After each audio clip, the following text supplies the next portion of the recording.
Hello, good morning, नमस्कार। आप सभी का स्वागत है स्पिरिचुअलिटी मैटर्स अध्यात्म के मेरे इस चैनल पे। आई होप सब अच्छा कर रहे होंगे अपनी लाइफ में, लाइफ को एंजॉय कर रहे होंगे, इन सत्रों का आनंद ले रहे होंगे जो हम डिफरेंट विषयों को लेकर के आते हैं ना। हर एक लगभग हमने हर एक एरेना को टच किया है और आपको ये जानकर अच्छा भी लगता है कि इतने डिफरेंट वे में हमने ज्ञान को ग्रहण किया है और कर रहे हैं, निरंतर कुछ ना कुछ नया सीख रहे हैं। आज हम जो टॉपिक लेकर के आए हैं, आप सब इस टॉपिक से अवगत होंगे। हर धर्म में नर्क और स्वर्ग की परिकल्पना की गई है, तो deeper dimensions of heaven and hell के बारे में हम जानेंगे।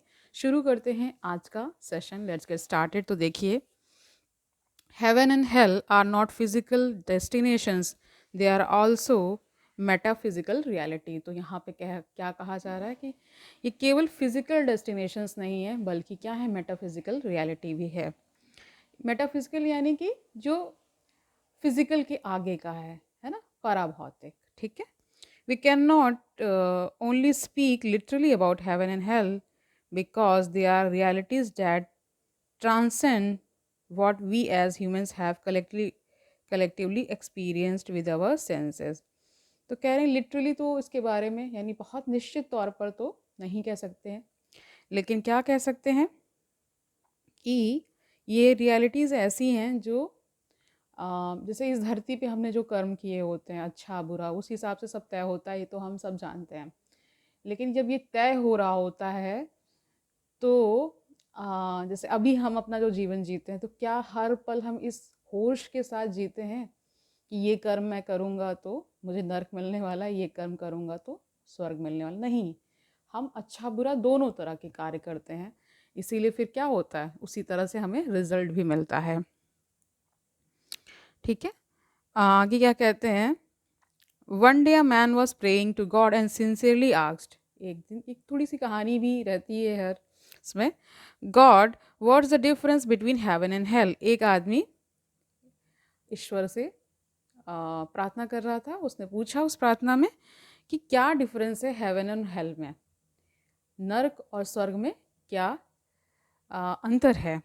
That night, God came to the worshipper in his dream and said, "Come with me, I am going to show you why heaven is different from hell."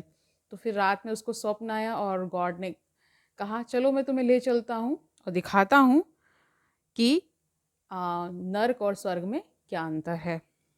Y मतलब क्यों है अंतर, ये भी है। ठीक है।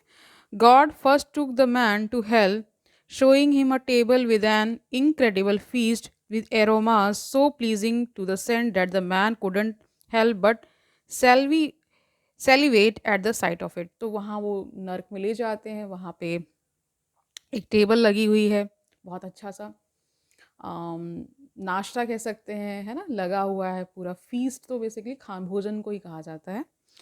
उसमें से बहुत अच्छी अच्छी सुगंधें निकल रही हैं, है ना। तो इतना वो मादक, एक तरह से स्वादिष्ट लग रहा कि उसको सलाइवा आने लगा, नहीं जैसे लाल टपकना। ठीक है। The man saw that the people around the table had spoons attached to their hands that had handles longer than their arms. The people were both thin and angry because the spoon handle was too long for anyone to be able to feed themselves। तो वहाँ पे लोग बैठे हुए हैं खा मतलब भोजन के लिए, और उनके जो स्पून्स हैं, नहीं जो चम्मच, वो इतने बड़े हैं, उनके हाथों से भी बड़े हैं, तो वो ठीक से वो या वो खा ही नहीं पा रहे, इस तरह का कुछ सीन है। ठीक है। द पीपल, लोग बहुत ही थिन हैं, यानी कि बहुत कमज़ोर हैं, पतले दुबले हैं और बहुत गुस्से में हैं, क्योंकि वो खाने को एंजॉय नहीं कर पा रहे, अपने आप को फीड ही नहीं कर पा रहे, खाना खा ही नहीं पा रहे हैं। जो फीस्ट है ना, एक तरह से फीस्ट मतलब एक दावत टाइप का आप समझ लीजिए। ठीक है। The man watching turn to God and said, hell must be the place where we witness the bounties of your glory, but we are unable to take part in। God said, now let me take you to heaven। तो यहाँ पे last में क्या कह दिया कि hello एक ऐसी जगह है जहाँ पे बहुत सारा चीज़ें हैं, बट क्या है, लेकिन हम उसमें अब पार्टिसिपेट नहीं कर पाते हैं, है ना। जैसे खाना सब सजा हुआ है, सब बढ़िया से है, लेकिन स्पून इतना बड़ा है कि उसको हाथ हैंडल नहीं कर पा रहे हैं। फिर वो क्या कहते हैं कि चलो अब तुम हेवन की ओर चलो, स्वर्ग की ओर चलो। When God opened the second door, the man was shocked to see the exact same table, the exact same feast of food, है ना, the same delicious aromas and the same long spoon, the confused man looked at God and said, वहाँ जब स्वर्ग में गए तो वही same दावतें चल रही हैं, वही सेम नाश मतलब जो भी फीस्ट में रखा गया था सब चल रहा है वैसा ही, ठीक है। लेकिन जो अब मैन वो कंफ्यूज हो गया है जो गया था, तो उसने क्या कहा, how can heaven and hell be the same. तो उसने प्रश्न किया, ये तो एक जैसा लग रहा है, ये कैसे सेम हो सकता है ना, गॉड से पूछा। गॉड सेड कीप वॉचिंग, कह रहे देखते रहो, भगवान ने क्या कहा, देखते रहो। The man returned his gaze to the table and noticed that the people of heaven looked full, healthy, and happy.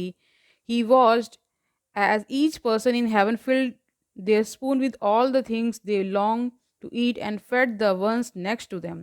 वहाँ क्या देख रहे हैं, स्वर्ग में लोग आपस में बैठे हुए हैं, उसी तरह के स्पून्स भी हैं, यानी हाथों से बड़े स्पून्स हैं, लेकिन वहाँ क्या कर रहे हैं, वो एक दूसरे को फीड कर रहे हैं, खुद नहीं खा ले रहे हैं, ठीक है। इसमें आप इस स्टोरी का पूरा रहस्य समझिए, क्या बताया जा रहा है, इसमें गूढ़ ज्ञान छिपा हुआ है, ठीक है। Okay fine. One after another, spoon after spoon, the people of heaven gave away what they love to one another. तो वहाँ क्या चल रहा है स्वर्ग में, कि वो एक दूसरे को खिला रहे हैं, एक दूसरे को सहयोग कर रहे हैं, वही स्वर्ग है। इस स्टोरी का जो क्रक्स है वो क्या है, जो अर्थ निकलता वो ये है कि हेवन में ये अंतर था कि वहाँ लोग एक दूसरे की मदद कर रहे हैं, एक दूसरे को खिला रहे हैं, लेकिन वहीं हेल में लोग पतले दुबले हैं, मतलब अपने बारे में क्योंकि सोच रहे हैं इसलिए खा भी नहीं पा रहे थे, ठीक है, समझ गए। God said to the man, heaven and hell are realities made based on the consciousness of the ones who live in them. समझ गए, कह रहे हैं कि हेवन एंड हेल जो है वो रियलिटीज हैं, किस, और उसका बेसिस क्या है, किस क्या है, कॉन्शियसनेस, जो चेतना है इंसान की, है ना, और जैसी चेतना होती है वैसा वहाँ का संसार बन जाता है। बहुत मतलबी लोग अगर संसार में हैं तो वैसा ही वातावरण, वैसा ही पूरा समाज, पूरा विश्व वैसा हो जाता है, ठीक है। Those who reflect my qualities of generosity, love, kindness and compassion make every place into heaven. बहुत सुंदर बात कही गई है। गॉड ने कहा कि जो मेरी क्वालिटीज़ को रिफ्लेक्ट करता है, यानी मेरी क्वालिटीज़ को ग्रहण करके, और मतलब उस क्वालिटीज़ का मतलब क्या है कि जेनरॉसिटी का मतलब है जेनरस रहना, उदार रहना, है ना, लविंग रहना, काइंड रहना, काइंडनेस की बात की जा रही, कंपैशन यानी कि करुणा की बात की जा रही है यहाँ पे। कह रहे ये जो सारी क्वालिटीज़ जो कि मेरी स्वयं भगवान कहते हैं, क्योंकि मेरी क्वालिटीज़ वो जब इंसान उसको अपने अंदर इंकलकेट करता है और वो अपने समाज में, अपने आसपास के लोगों को वही क्वालिटीज़ के ज़रिए लाभ पहुंचाता है, यानी एक दूसरे को सहयोग करता है, तो वही जगह क्या बन जाती है, हेवन बन जाती है, स्वर्ग बन जाती है। तो इससे आपने क्या निष्कर्ष निकाला कि आप जहाँ रह रहे हैं, जिस घर में भी रह रहे हैं, वहाँ पे अगर लोग सहयोगी हैं, एक दूसरे का सहयोग कर रहे हैं, एक दूसरे को बहुत हेल्प कर रहे हैं, एक दूसरे के प्रति बहुत अच्छी भावनाएं रखते हैं, सद्भावना रखते हैं, एक दूसरे के कल्याण के बारे में सोचते हैं, एक दूसरे के प्रति करुणा रखते हैं, तो वही प्लेस क्या हो जाता है, स्वर्ग हो जाता है। और इसके विपरीत वैमनस, जलन, ईर्ष्या, इस तरह का भाव रखते हैं, केवल अपने बारे में सोचते हैं, मैं ये पालूँ, मैं ये संग्रहित कर लूँ, तो वही जगह क्या हो जाती, नर्क हो जाती है। समझ गए? ओके फाइन, बहुत सुंदर स्टोरी है ये। And for the ones who are arrogant, self-centered, angry and prideful, they will transform even heaven into hell.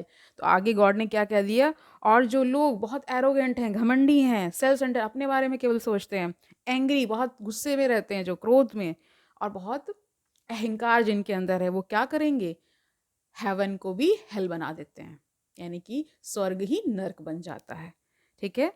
In other words, God gives us the ability to experience heavenly attributes based on the qualities we water in the garden of our soul. तो कह रहे कि हमारी आत्मा जो बहुत सारे गुणों से संपन्न है, और जो हमारी जो चेतना है, जब ऐसी हेवनली एट्रीब्यूट्स को ग्रहण कर ले, मतलब उसको अपने अंदर समा लेती है, अपने अंदर एब्जॉर्ब कर लेती है, और वही चीज़ें समाज या जहाँ भी वो रह रही होती है वो रिफ्लेक्ट करती है, तो क्या कहते हैं कि वही जगह क्या बन जाती है, स्वर्ग बन जाती है। और जहाँ आज की डेट में नर्क क्यों कहा जा रहा है, क्योंकि एक दूसरे के प्रति बहुत हिंसा है, बहुत ही लोग परेशान क्यों हैं, क्योंकि करुणा नहीं है, एक दूसरे के प्रति सद्भावना नहीं है, इस तरह के गुण नहीं है। इसलिए ये जो जगह हमने चाल रह रहे वो नर्क के समान हो गई है। ठीक है, तो एक ब्यूटीफुल स्टोरी से आज हमने जान लिया है कि स्वर्ग और नर्क में क्या डिफरेंस है। ओके फाइन, यानी कि इस कहानी से हम ये भी जान रहे हैं कि जहाँ चेतना इस लेवल की हो जाएगी जो सबके कल्याण के लिए रहेगी, तभी वो जगह, वो समाज, वो क्या होगा, स्वर्ग हो जाएगा। ठीक है, तो ये एक फिजिकल रियलिटी भी है और एक मेटाफिजिकल रियलिटी भी कही गई है। ठीक है, आपने देखा होगा बहुत सारे घरों में बहुत कलह है, बहुत मतलब एक दूसरे के प्रति बहुत ईर्ष्या रहती है, तो वो घर जानते ही उन घरों का क्या हाल होता है जहाँ पे करुणा है, एक दूसरे के सुख दुख में लोग सहयोग कर रहे हैं, एक दूसरे की परवाह करते हैं, एक दूसरे से प्रेम करते हैं। सबसे बड़ी बात तो ये, तो वही जगह, वही सुंदर जो घर है वो स्वर्ग की तरह हो जाता है। नहीं, सुंदर अपने आप में हो जाएगा अगर ऐसे लोग रहते होंगे तो। इसलिए कहते हैं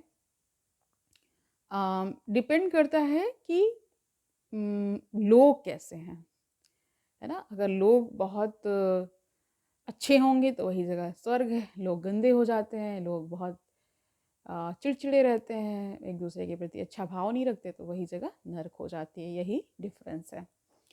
तो आज के लिए इतना ही रखते हैं। आई होप आज इस सुंदर कहानी से आपने जान लिया है कि स्वर्ग और नर्क का क्या डिफरेंस है, और भगवान ने एक सुंदर तरीके से समझा भी दिया है कि वो जगह स्वर्ग क्या है और नर्क क्या है। तो आज के लिए इतना ही रखते हैं, कल मिलते हैं। तब तक आनंद से रहिए, सुखपूर्वक अपना जीवन व्यतीत करिए, दूसरों को सुखी करिए, और ये भी याद रखिए ये ज्ञान कितना आवश्यक है। कल मिलते हैं, तब तक के लिए हरिओम तत्सत।